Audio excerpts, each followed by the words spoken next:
سبيل الدموع سبيل مريح.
sampai ke dapur kameranya.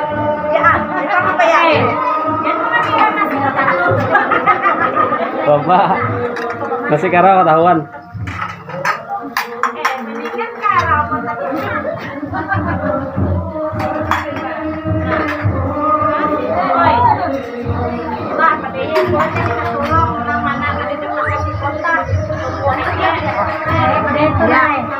Mau makan kan lah ada ini. Oh, habis nasi. Nasi si kotaknya habis. Oh. Kan berpiring aja kayaknya.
سيد المرسلين عليه الصادق الأمين سيدنا محمد الذي عمت رسالته العالمين أن تصلي وتسلم على تلك الذات الكاملة مستودع أمانتك وحبيب سرك وحافظ راية دعوتك الشاملة الأب الأكبر المحبوب لك والمخصص بشرف الأبخار في كل موطن من مواطن القرب ومقهى قاصد أمدادك بعبادك وسادك وسير شادك لأهل دارك سيد الكونين واشرف الثقلين العبد المحبوب الخالص المخصوص منك لأجل الخصائص اللهم صل وسلم عليه وعلى آله وصحبه وعلى حضرة اقترابه من أحبابه اللهم إنا نقدم إليك جاه هذا النبي الكريم ونتوسل إليك بشرف مقامه العظيم أن تلاحظنا بحركاتنا وسكناتنا بعين عنايتك وأن تبرزنا بجميع أدوارنا وتقرباتنا بجميل رعايتك وأصل وقايا pertama segenap warga dan ke-9 sekalian wabil khusus yang telah sampai membantu kami Alhamdulillahirabbil alamin wassalatu wassalamu ala asyrafil anbiya'i wal mursalin sayyidina Muhammadin wa ala alihi wa sahbihi ajma'in amma ba'd. Yang sama-sama kami hormati dan kami muliakan para hadirin, para alim ulama, tokoh-tokoh agama, guru-guru agama dan sekalian yang berhadir pada hari ini. Mudah-mudahan dengan berkah kita berhadir pada hari ini, dengan berkah kita berkumpul di dalam acara pembacaan maulid manaqib ini, kita semua dipanjangkan umur, disehatkan badan, dimurahkan rezeki, dan dikabulkan segala hajat dunia dan akhirat, serta mendapat syafaat Nabi Muhammad sallallahu alaihi wasallam dan ridha Allah Subhanahu wa taala. Amin amin ya rabbal alamin.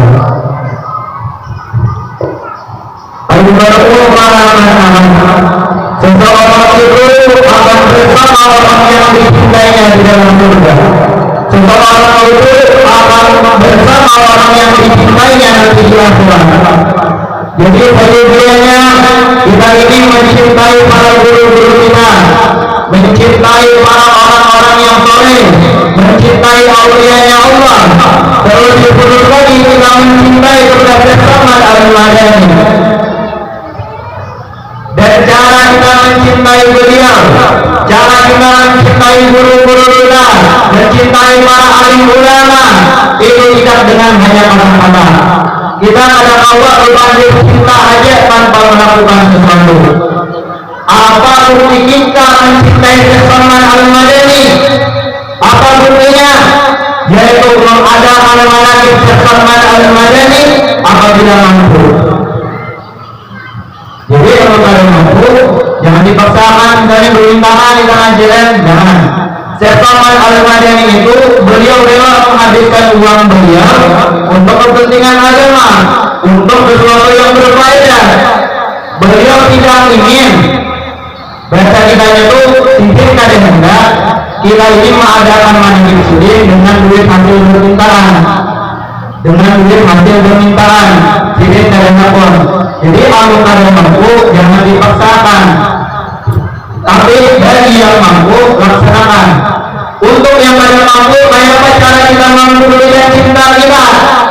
Kayak apa cara memberikan cinta kita kepada Salman Al-Madani? Yaitu dengan menetapkan perilaku sidin, dengan mengikuti riwayat sidin, dengan mengikuti perilaku sidin waktu hidup di dunia. Contoh, Salman Al-Madani waktu beliau masih kecil, beliau menghabiskan waktu beliau untuk menuntut ilmunya Allah Subhanahu wa taala. Beliau menghabiskan masa kecil beliau, masa anak-anak beliau untuk menuntut ilmu agama. Kita tetapkan di diri kita. Sebenarnya dari yang tua ini bisa masih belajar. Ada masalah umur faktor belajar saja. Yang menjadi masalah itu kemudian coba mana tuanya beliau makan apa? Nang Tuhan misalnya cukup menuntut ilmu, siapa yang beli, siapa yang mencari duit, yang memberi makan di rumah siapa? Makanya amal tua ada Allah, anak disuruh, anak diajari menuntut ilmunya Allah, yang mana anak ini nanti akan membahagiakan orang tuanya. Ini misalnya anak ini baik, kuliahnya tempat beliau yang baik. Contoh ya, misalnya anak dia rajinnya ke masjid, rajin umpat pembacaan di masjid, umpat pengajian, umpat mengaji partai di masjid. Ada orang lihat umpat dari anak-anak kita, rajin banget ini masjid, rajin banget ini di pengajian, umpat pengajian baik dengan sebab anak yang tadi.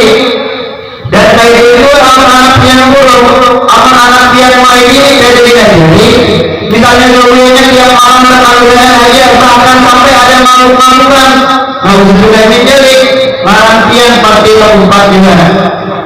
Lihat di anak alhamdulillah tiap malam ini berjalan dengan waras, tiap malam ingat jalan-jalan makhluk-makhlukan jalan-jalan kepala misalnya malampian juga yang buruk. Maka ajarkanlah anak kita untuk menuntut ilmunya Allah Subhanahu wa taala.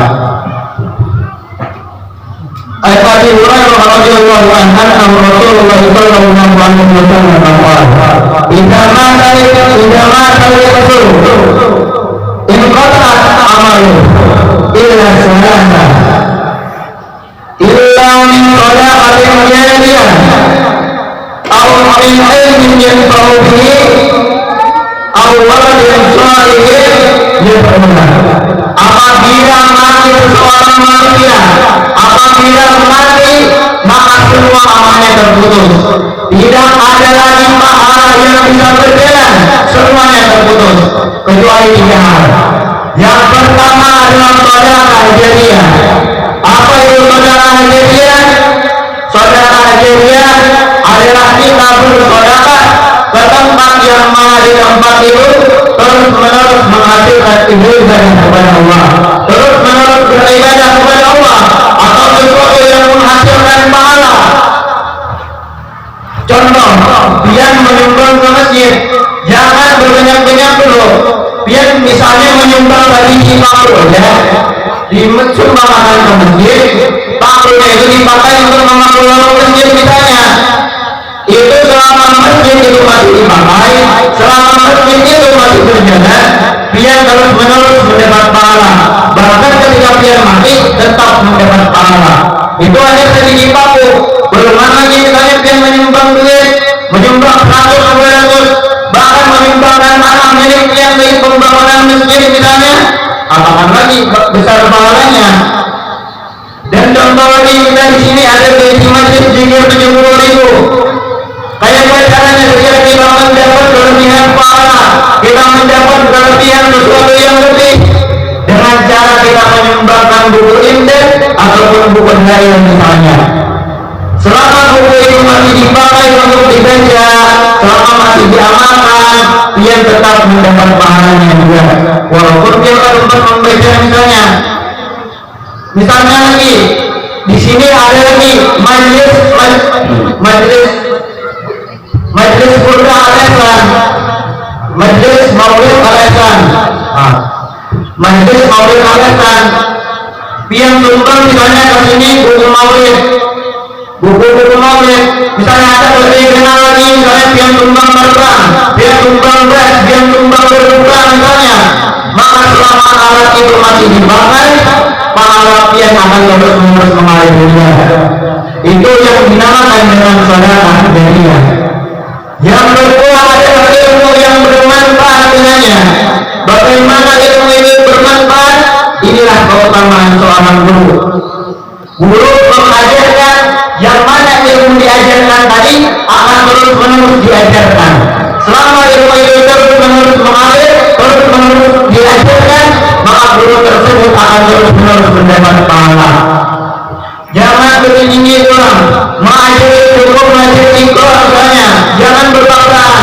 Misalnya bisa mengajari Iqra, ajarkan. Bisa mengajari Quran, ajarkan. Kenapa? Jangan berpikir tinggi-tinggi, atau membaca Iqra dan Quran yang berurut. Misalnya membaca kitab bisa, membaca kitab boleh, membaca kitab boleh bisa. Tetapi membaca Quran yang berurut, membaca alif bahasanya yang berurut, sembahyang dia membacanya salah, barisan membayang. Jadi pertama-tama belajar Iqra dan belajar Quran dulu. Dan dengan segera belajar Iqra Quran kita bisa menurut kelincahan yang lebih tinggi. Seandainya para guru kita yang ada ini tidak mengajarkan Iqra atau Quran, kaulah kita belajar ke dunia selanjutnya.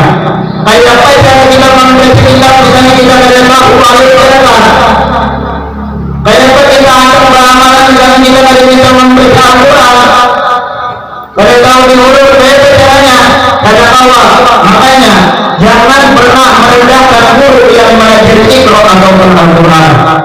Ini kebanyakan misalnya sudah belajar Iqra Al-Quran, lulus sekolah pesantren yang lain misalnya, pesantren jauh misalnya, boleh bisa sudah urutan mengawas ini kada diharapnya lagi.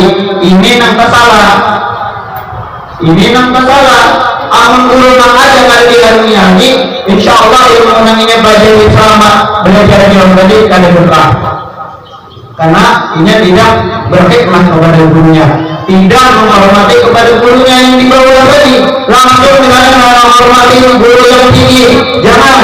Guru itu baik guru paling dasar, guru Iqra, guru masjid ataupun guru pesantren, semua beda sama. Yang membedakan itu kayaknya ketakwaannya. Dan kita tidak mengukur Jadi hormati semua guru. Jangan sampai kita merendahkan guru.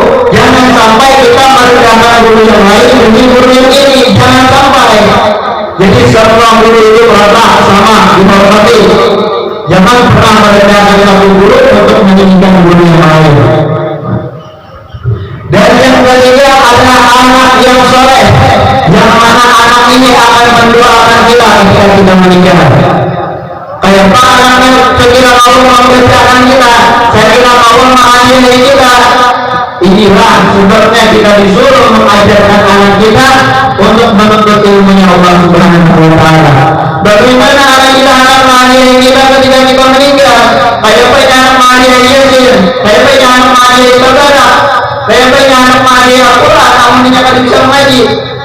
Kayak Pak pada awal, maka dari inilah didik anak kita untuk menuntut ilmunya Allah Subhanahu wa Ta'ala. Akan tetapi jangan semata-mata menyuruh menuntut ilmu aja, suruh menuntut bertanya. Ada ilmu tidak ada beberapa berhikmah. Ilmu itu dengan sebab belajar dan berhikmah itu dengan sebab hikmah.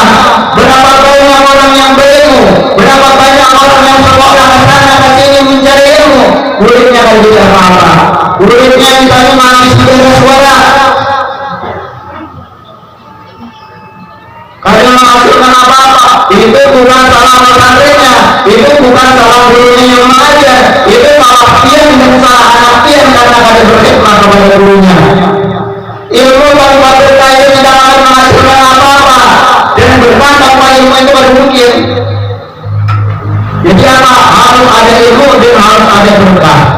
Bagaimana menuntut berkah? Itu dengan cara berhikmah kepada guru. Berkhidmat kepada guru dengan cara membantu gurunya, dengan cara membantu guru-gurunya, ataupun membantu tempat belajarnya. Contoh saya belajar di masjid, biar tumbang masjidnya. Belajar di pesantren, biar tumbang pesantrennya. Jangan dari dahulu biar membantu guru itu ataupun membantu tempat pelajaran itu. Sekira dia mendapatkan berkah, atau dari berkah seperti kata guru tadi, muridnya lagi apa-apa. Sekian banyak orang yang belajar boleh dari apa-apa, itu maka kurang bertanya. Karena disuruh kitanya belajar wala, ada disuruh untuk menuntut berkahnya. Belajar saja, ada berkahnya, muridnya ada apa-apa. Jadi membantu guru dengan cara apa membantu guru? Misalnya para melawan guru tanpa sangkaan jadi sudin, para melawan guru sakuliakan karena sudin. Misalnya mau pakai guru masuk ke dalam ruangan pandangan dan sebagainya, dipalingkan jadi maling. Misalnya kata-katanya ada maling ya, curhat guru banyak berkahnya ya, jangan. Kasihan guru misalnya nggak ada saja boleh. Dipalingkan dan sebagainya. Itu khidmah kita kepada guru. Insya Allah dengan sebab kita berkhidmah tadi, ilmu kita jadi berkah. Kita mendapat keberkahan dari ilmu yang kita tuntut. Bahkan ada seorang wali yang diangkat menjadi wali itu karena sebab berkhidmah kepada gurunya. Siapa dia? Dia adalah Syekh Abdullah Barwas. Syekh Abdullah Barwas ini adalah murid dari Al-Habib Umar bin Abdurrahman Al-Abbas, pengarang Muhammad Al-Abbas. Suatu ketika Al-Habib Umar bin Abdurrahman Al-Abbas ini bertangan tamu. Sini dari tangan tamu yang mana tamu ini adalah Nabi Khidir alaihissalam. Hanya oleh Allah, tamunya bukan main-main. Nabi Khidir alaihissalam datang bertamu kepada Al-Habib Umar bin Abdurrahman Al-Abbas. Ketika Nabi Khidir bertamu kepada Al-Habib Umar bin Abdurrahman Al-Abbas, banyak murid-murid Al-Habib Umar bin Abdurrahman Al-Abbas ini yang meminta ilmu kepada Nabi Khidir alaihissalam. Banyak murid-murid Al-Habib Umar bin Abdurrahman ini yang meminta amalan kepada Nabi Khidir alaihissalam. Banyak yang meminta, anaknya juga, anaknya ini nanti pasti banyak orang akan minta amalan, pasti orang banyak akan minta ilmu. Akan tetapi apa? Satu orang yang tidak meminta, yaitu Syekh Abdullah Barwas. Beliau tetap berada di sisi atau di tiga berada kiranya Al-Habib Umar bin Abdurrahman Al-Abbas, tetap berada di tiga. Ketika Nabi Khidir alaihissalam pulang, murid-murid yang meminta ilmu tadi balik pulang ke asrama masing-masing, bertanya bertanya, Habib Umar bin Abdul Rahman Al-Atas kepada Syekh Abdullah Boros, wahai Abdullah Boros, apakah kalian tahu tadi siapa yang datang bertamu ke rumahku? Siapa yang datang bertamu tadi ke rumahku? Siapa? Syekh Abdullah Boros menjawab, wahai guru, ini belum tahu siapa tadi yang datang. Yang datang tadi adalah Nabi Isa alaihissalam. Maka berkata Abdul Umar bin Abdul Rahman Al-Atas, wahai Abdullah Boros, kamu tidak tahu siapa yang datang tadi? Kenapa itu pada minta itu mencidin? Kenapa itu tadi minta amalan mencidin? Apa jawabannya Syekh Abdullah Boros? Jawaban Syekh Abdullah Boros adalah, wahai guru, ulun ini menuntut ilmu kemudian, ulun ini beramal kemudian, ulun ini hendak berkhidmat kepada dia, hendak memberi kemudian. Pantaslah ulun meminta ilmu di hadapan dia kepada orang lain. Pantaslah ulun meminta amalan di hadapan dia dengan orang lain. Maka karena mendengar jawaban itulah Al-Habib Umar bin Abdul Rahman Al-Atas berkata, barang siapa yang bertawakal kepadaku, akan tetapi tidak menyertakan nama milikku, Syekh Abdullah Boros, maka tawakalnya tidak sampai kepadaku. Dan karena sudah pakai khidmatnya lah, saking berbaktinya beliau diangkat menjadi wali. Itu masih kayu, kadang proses kayak kita. Jadi kayunya itu kawa diangkat. Jadi apa? Cincin bini Syekh Khalil Bangkalan Madura ini gugur ke dalam WC, gugur ke dalam jamban tadi. Sedih bini Syekh Khalil tadi. Kenapa sedih? Cincin pemberian ayahnya, cincin pemberian suami tercinta gugur, hilang. Jangankan diberi cincin, akan-akan ini kemarahan kupes di salam bener deh. Ayo Pak, sedih. Saking sedihnya tersebar rumor bahwa cincin bini Syekh Khalil Bangkalan Madura ini gugur ke dalam WC. Tetapi di antara murid-murid Syekh Khalil Bangkalan Madura ada yang hakun memasukkan ke dalam WC. Hanya ada satu, yaitu Kiai Haji Hashim Asy'ari. Kiai Haji Hashim Asy'ari ini tanpa disuruh sidin kepikiran, oh ini cincin guruku ini, cincin kesayangan bini guruku. Gugur ke dalam WC, aku aja dah mengambilkan tabulu kada dan mengambil belum. Hakun sini masuk ya ke dalam WC. Di sini ada kan? Nah, aku masuk ya ke dalam WC. Ayo ulun menirakan WC-nya. Ulun maju di akan WC-nya hakun, yang bicaturnya. Maka apa? Dibuka sidin kayu yang menghalangi jamban tadi, bercabur sidin. Ada yang melihat tahi misalnya belum jadi itu nak. Tapak sidin. Bari tapak apa? Digulung-gulung kalau pindah di dalam tahi tadi ada cincinnya. Kayak Pak, misalnya melihat tahi tapak sidin pula, melihat kayak itu sampai dapat. Wah ini mana ada orang yang hakun kayak itu lagi? Ada yang hakun? Ada hakun yang katakan, orang menirakan. Sampai dapat langsung dijulung sidin kah? Kada. Ibarat sidin julung Syekh Khalil Bangkalan Madura. Kada langsung dijulung bini sidin, dijulung Syekh Khalil Bangkalan Madura. Setelah dijulung apa kata Syekh Khalil? Wahai Hashim Asy'ari, boleh ikam. Di sini kada ada lagi ilmu yang kau ikam tuntut. Di sini kada ada lagi amalan yang kau ikam amalkan, boleh kerja ikam. Kiai Hashim Asy'ari ini bingung. Kenapa aku disuruh kulit nih? Gara-gara aku campur ke WC tadi kan? Campur ke lubang tahi tadi kan suruh kulit nih. Bingung sidin, tapi apa? Menurut pendirian guru kulit sidin. Ketika sidin kulit apa? Ilmu-ilmu yang dari pesantren itu masuk semua sidin. Bahkan sidin mendapat ilmu laduni yang belum pernah sidin pelajari, yang belum pernah sidin pelajari, beliau dapat juga ilmunya. Dengan sebab apa? Berkhidmat kepada keluarga guru. Jadi untuk adik-adik, amun masih belajar, jangan sampai kadang mencari berkah. Amun masih belajar alifan, masih belajar Iqra, masih belajar Quran, barangkali seminggu sekali bawakan gula segini gurunya misalnya. Barangkali apakah nak kawa, amun kada kawa juga membantu kayak jerulun tadi, tapasakan pakaian gurunya misalnya masih dalam pesantren. Sapuyakan misalnya kan tempat belajarnya, jangan misalnya gurunya datang berdebu ibang. bak tai cacak misalnya tempat belajar, jangan sampai. Jadi tuntutlah ilmu dan tuntutlah keberkahan dari ilmu itu. Cukup sampai di sini dulu, disambung nanti mulai.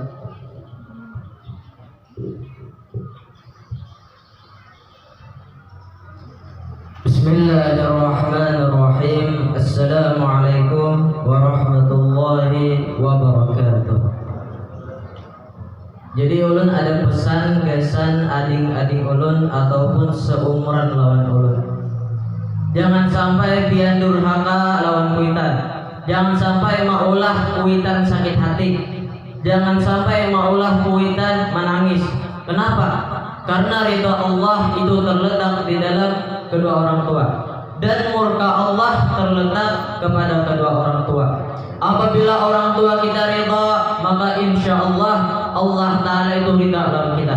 Apabila orang tua kita sakit hati, durhaka hati kita, maka Allah akan murka kepada kita. Syekh Zaman Al-Madani aja Sidin taulan apa? Sidin itu sangat memuliakan orang tua Sidin, sangat menghormati orang tua Sidin.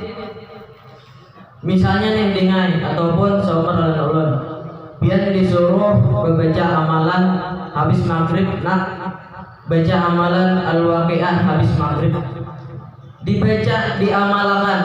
Jangan memikirkan kawa adanya, jangan memikirkan mampu adanya.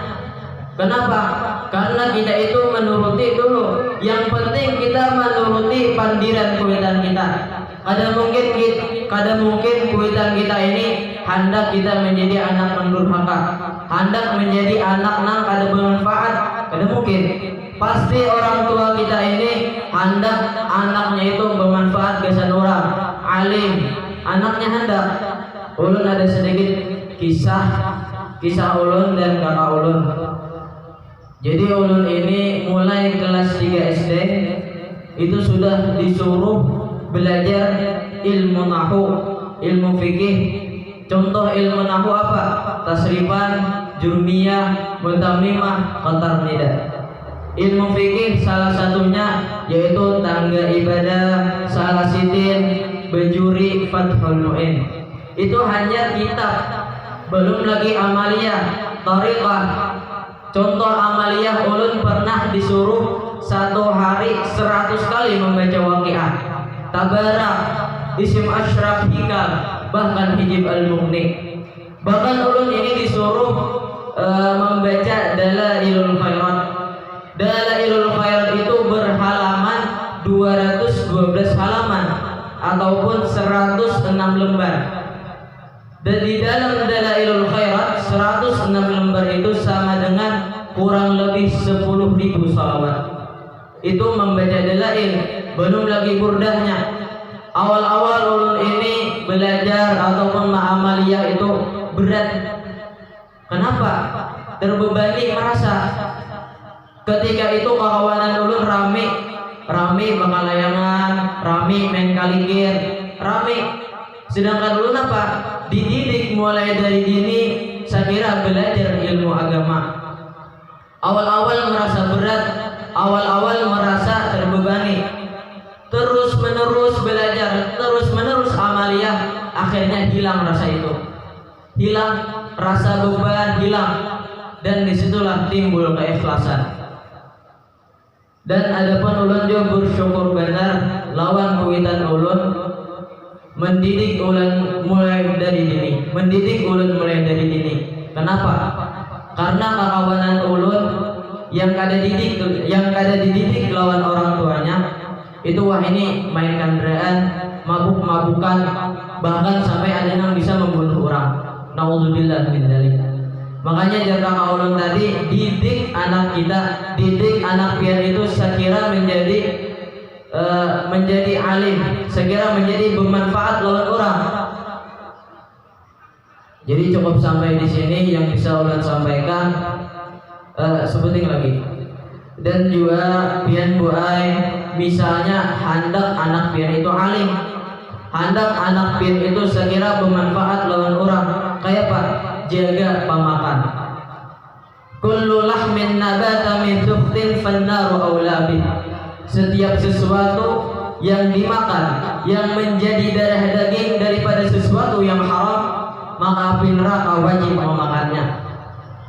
Hendak masuk surga, hendak ilmu, hendak alim, tetapi apa? Pemakan kan dijaga. Hendak nukar ini kada jual beli toh. Ada di dalam kitab Fathul Mu'in. Hendak misalnya kita nukar apa, misalnya mainan ataupun banyu, itu harus ke buyuk. Buyuk itu apa? Yaitu jual beli. Jadi cukup sampai di sini yang bisa ulun sampaikan. Salah khilaf ulun minta maaf. Wabillahi taufiq wal hidayah. Assalamualaikum warahmatullahi wabarakatuh. Dan Bismillahirrahmanirrahim. Ahmadu man istafa min ibadihi man sya'a bil wilayah. Ahmadu man istafa min ibadihi man sya'a bil wilayah. yakni aku memuji kepada Allah Subhanahu wa taala yang telah memilih dari segala hambanya akan orang yang dikehendakinya dengan dijadikannya sebagai wali Allah. Wa khassasahu bihamli asrarihi, yakni dan yang ditentukannya untuk membawakan akan segala rahasianya. Wa jadabahu minhu ilaihi bisabiqil inayah, yakni dan ia yang menjadikan akan dia daripadanya kepadanya dengan sebab terdahulu petunjuk dan pertolongannya. Wa ashkuruhu annahu manna alaina bil iman bima ja'at bihi anbiya'uhum min asrarir rabbaniyah, yakni aku bersyukur kepada Allah Subhanahu wa taala bahwa ia telah mengaruniai atas kami dengan mengimani barang yang didatangkan oleh para nabiullah dan segala waliullah daripada segala rahasianya yang bangsa ketuhanan. Wa waffaqana limutaba'ati sunnatihimul bahiyyatis saniyah, yakni dan ia telah menolong kami untuk mengikuti akan jalan semua mereka itu yang terang lagi mulia. Wa usalli wa usallimu ala man sajada lahul malaku wa huwa fi dhahri abihi suri, yakni aku memohonkan rahmat dan sejahtera atas penghulu kita Nabi Muhammad sallallahu alaihi wasallam yang sujud kepadanya segala malaikat sedangkan ia masih terkandung di dalam tulang belakang ayahnya yang zahiri. Wa ala alihi wa sahbihi wa tabi'ihim min kulli nabiyyin nuri, yakni dan atas segala keluarganya dan sahabatnya dan segala yang mengikuti akan jalan segala mereka itu daripada tiap-tiap yang masyhur, yang nurani, daripada amal yang salihat.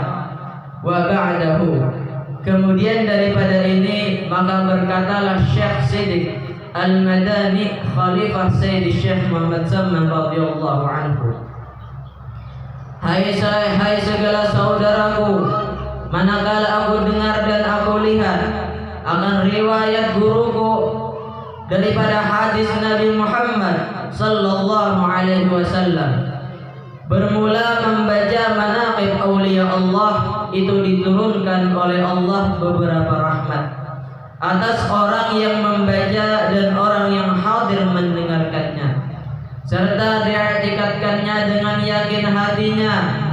Dan aku lihat pula beberapa murid yang dahulu itu mengarang ia akan manaqib gurunya, serta dibacanya pada tiap-tiap tahun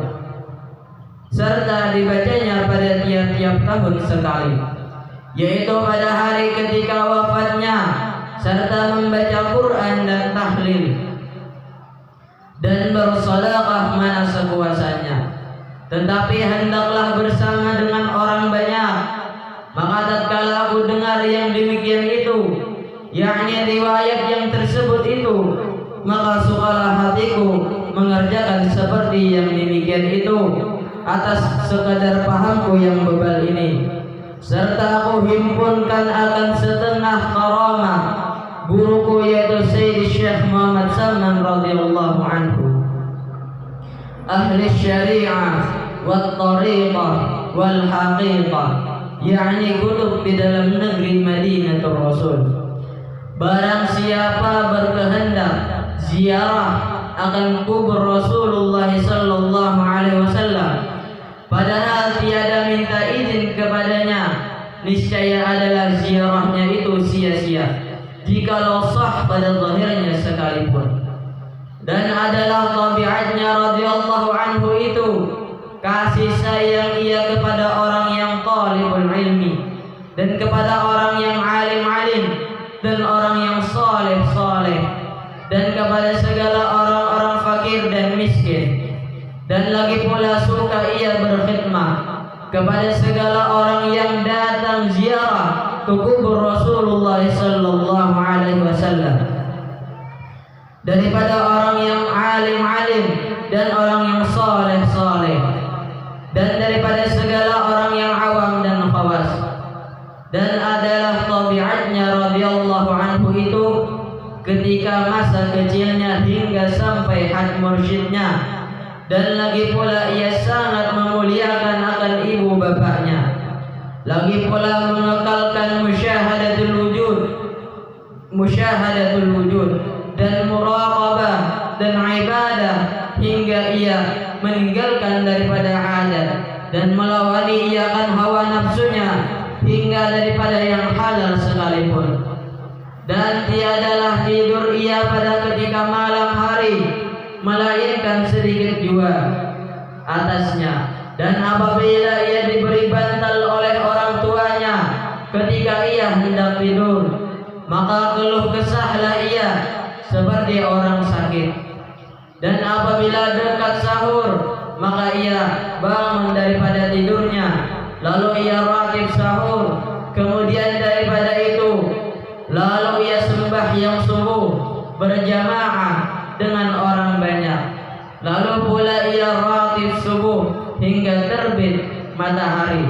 Manakala terbit matahari kira-kira segalah, maka bangkitlah ia sembahyang sunnah al-isyraq. Sembahyang sunnah isyraq 2 rakaat. Dan apabila sampai seperempat hari, maka bangkitlah ia sembahyang sunnah duha sebanyak-banyaknya 12 rakaat, dan yang terafdal itu 8 rakaat. Dan lagi pula radhiyallahu anhu itu membanyakan puasa sunnah dan membanyakan riyadhah dan menjauhi daripada ladzat dunia hingga daripada yang halal sekalipun. Maka segala yang tersebut itu adalah halnya di masa kecil, yakni sebelum baliknya. Pada masa itulah ia disuruh oleh orang tuanya masuk ke dalam sawan, yakni tempat makan makanan, karena dia hendak diberi makan oleh orang tuanya. Manakala selesai ia daripada makannya, dilihat oleh orang tuanya tempat ia makan seolah-olah tiada dimakannya. Kemudian daripada itu pergilah orang tuanya kepada gurunya membaca Quran di waktu kecil, lalu dikabarkan oleh orang tuanya daripada hal ehwal anaknya tersebut.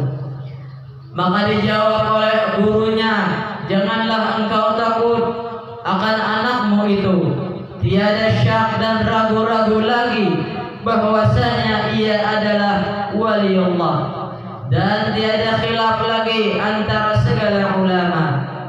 Dan apabila radhiyallahu anhu melihat akan orang tuanya memakai pakaian yang indah-indah atau memakai pakaian yang ditegah oleh hukum syara, maka dikatanya kepada orang tuanya, wahai orang tuaku, tiadalah suka Tuhan kita kepada orang yang bersuka-suka di dalam dunia ini. Demikianlah hal ehwal di masa kecilnya, yakni sebelum baliknya.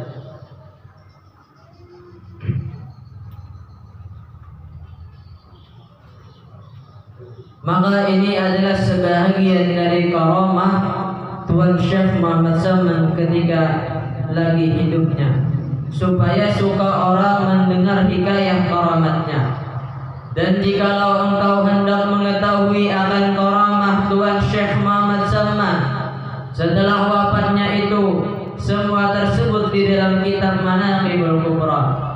Dan setengah daripada karamah Tuan Syekh Muhammad Salman yang didapat oleh Syekhuna wa Ustaduna wa Wasayyiduna ilallah ta'ala al-arifi billah Tuan Haji Muhammad Aqib bin Haji Hasanuddin di dalam negeri Palembang adalah fakir, menanggung utang 1060 ringgit banyaknya, dan tidak ada satu jua pun untuk melepaskan daripada utang fakir itu, dan ia menanggung itu selama lebih dari 3 tahun. Karena itu fakir tiada pikiran lain siang dan malam selain memikirkan utangnya itu, sampai mengeluarkan ia air matanya. Hingga pada suatu hari fakir menangis dan berkata kepada dirinya, jikalau Tuan Syekh Muhammad Salman itu benar-benar kutub yang mempunyai karamah yang besar, niscaya Allah melepaskan aku daripada utangku ini. Maka setelah itu belum sampai setahun daripada perkataannya itu, sudah dilepaskan oleh Allah Subhanahu wa ta'ala daripada utangnya itu, berkah karamah Tuan Syekh Muhammad Salman radhiyallahu anhu. Dan lagi setengah daripada karamah Tuan Syekh Muhammad Salman itu, jikalau ada hajat ketika hajat dunia, jikalau ada hajat kita, hajat dunia ataupun hajat akhirat, mendapat kesukaran, maka tawajjuh hati kita kepada Allah Subhanahu wa ta'ala, serta kita baca tawassul dengan karamah Tuan Syekh Muhammad Salman, niscaya jadi mudahlah serta segera mujarrab. Adapun syarat kita hendak mendapatkan suatu karamah daripada aulia Allah, itu 2 syaratnya. Pertama, hati kita harus yakin bahwasanya orang itu adalah waliullah, sekali-kali tiada syak padanya. Dan yang kedua, jangan mungkar kita kepada kewaliannya. Jikalau ada pekerjaannya itu bertentangan pada zahirnya sekalipun, janganlah mungkar i'tikad kita kepadanya. Dan jika 2 syarat ini tidak ada, maka tidak akan memperoleh suatu karamah daripadanya sekalipun berkhidmat kepadanya 100 tahun syahdan. Jadi Tuan Syekh Muhammad Salman ini dilahirkan pada tahun 1130 daripada hijratun Nabi sallallahu alaihi wasallam di dalam negeri Madinatul Rasul, dan diwafatkan radhiyallahu anhu.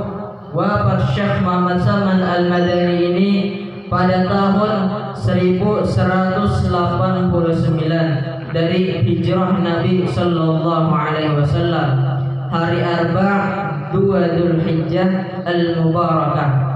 Jadi kira-kira umur Syekh Muhammad Salman Al-Madini ini 57 tahun, dan dimakamkan di Baqi berhampiran dengan pekuburan segala istri Rasulullah sallallahu alaihi wasallam. Syahadatul Fatihah. اللهم صل وسلم وبارك على النبي الكريم ورسول سيدنا عبد القلب الرحيم سيدنا محمد وعلى اله وصحبه ذوي العزة والنصرة وسلم تسليما كثيرا. اللهم حببنا يا مولانا لصالح الاعمال وجنبنا في الخير والوبال، وامن رواتنا يوم الرجل والزلزال، فانك قادر بنا على كل حال. اللهم اجعل وصلنا وتبلغ وتقبل وما قرانا وما عملنا منها خيرا فلك ربنا صل على سيدنا محمد صلى الله عليه وسلم ولأهل بيت الكرام وصلى الفرض برسول الله أجمعين ولسيد الأنبياء والمرسلين وإلى الملائكة المقربين الكريمين وإلى سيدنا أبي بكر وعمر رضي الله عنهم